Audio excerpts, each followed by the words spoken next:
Welcome to your broker admin, where we dive into the latest review outcomes, share practical tips in our Humpday helpers, and feature special industry guest interviews to help you stay on top of the game. Whether you're flying solo or part of a team, we're here to help you streamline your processes and work smarter, not harder. Well, here we are again with another episode of Your Broker Admin. But before we jump into episode 84, here's this week's History Bite. On this day in history, August the 12th gives us innovation and a little bit of divine providence. In 1851, American inventor Isaac Singer patents his famous sewing machine. While Singer didn't invent the sewing machine, he developed key improvements that made them more reliable and practical for home use, leading to Singer sewing machines becoming a household name around the world. Singer also introduced innovative business practices such as installment payment plans, which made sewing machines more accessible to households. And people of today think Afterpay was a new idea. Then in 1877, Thomas Edison records himself reciting "Mary Had a Little Lamb" on his newly completed cylinder phonograph, a device that records sound onto tinfoil cylinders. The phonograph was one of Edison's most famous creations, along with the incandescent light bulb and the motion picture camera. And in 1966, Longview, Texas, radio station KLUE holds a Beatles bonfire to burn Beatles records and memorabilia, which in itself was not exactly a monumental event. The station being struck by lightning the following day, however, most certainly was. Ironically, Lennon had commented in an interview earlier that year that we're more popular than Jesus now. I don't know which will go first, rock and roll or Christianity. Just maybe someone upstairs has their own copy of A Hard Day's Night. Moving on to the present day, this week on YBA, we kick things off with the reviews wrap-up for the week ending the 7th of August 2026, featuring interest savings, new lending opportunities, and more insightful client conversations. Then it's on to our Humpday helper for a quick update on Beyond Bank and pre-approval applications. I'm Rob Cummings. Thanks for listening in, and let's get this week's episode underway.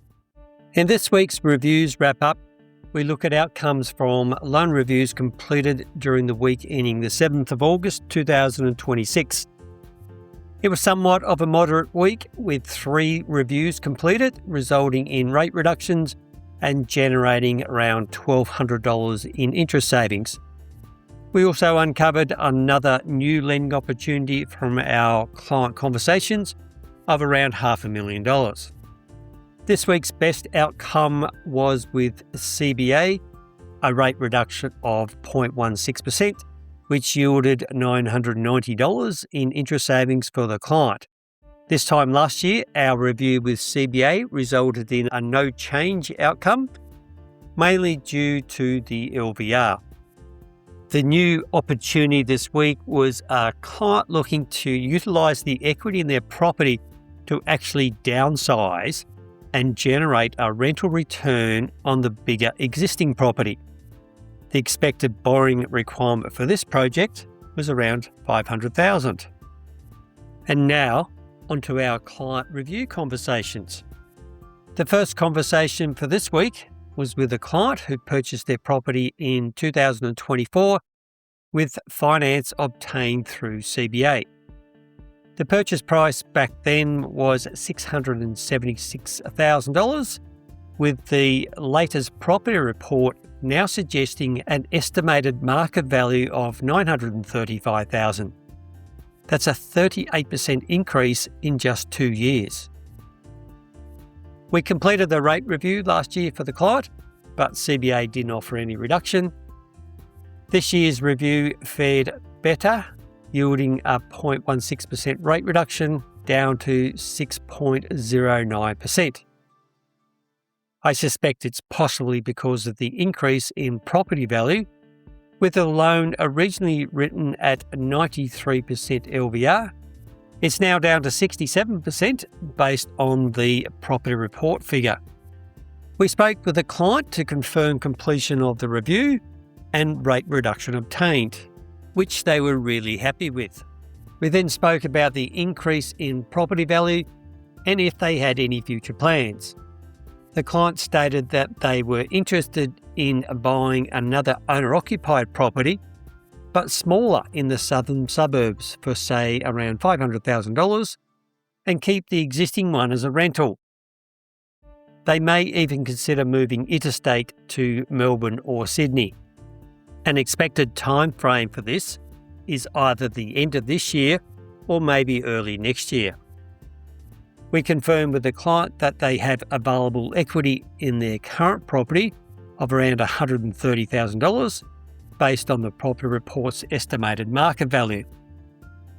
We suggested that the client have a discussion around strategy and structure well before they start looking to buy to ensure they maximise any potential tax benefits for their current property and to also understand their borrowing capacity.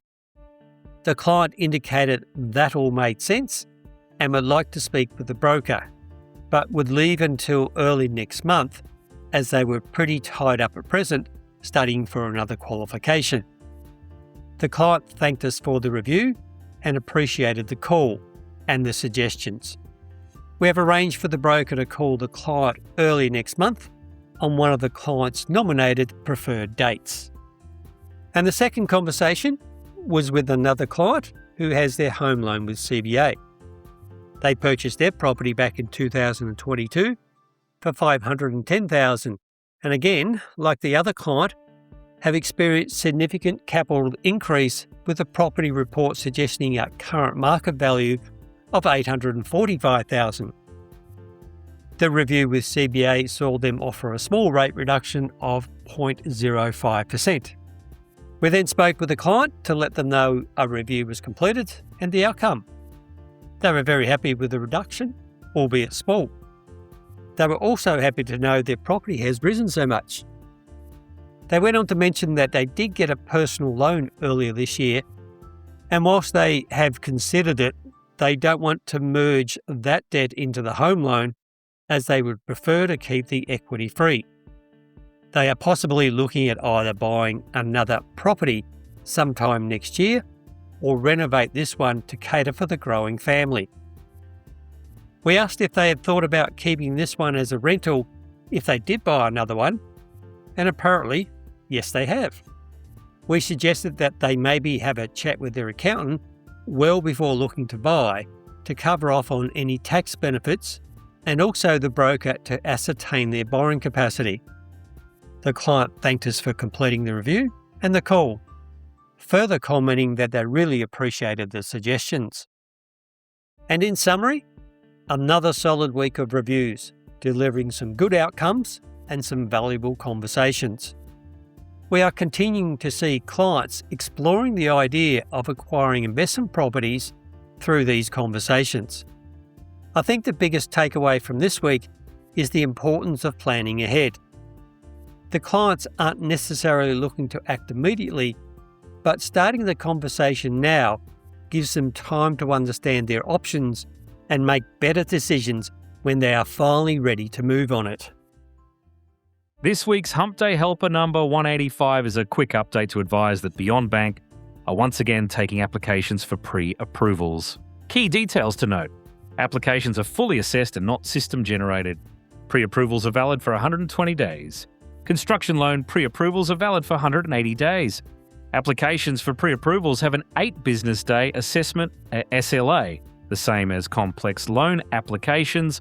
Whilst it's convenient to have the quick turnaround times of system-based pre-approvals, I still think many brokers prefer that extra comfort of having a fully assessed option. Thanks for listening to your broker admin. If you've got feedback, questions, or a topic you'd like covered on the show, you can now send it through via our Contact the Show page. The link is in the episode notes. If the link's not clickable in your player, just copy it from the show notes or head to the episode description on your phone. A rating on Apple Podcasts, a review on Podchaser, or a follow on Spotify all help the show reach the people it's built for. This has been your broker admin. for those who like their process neat.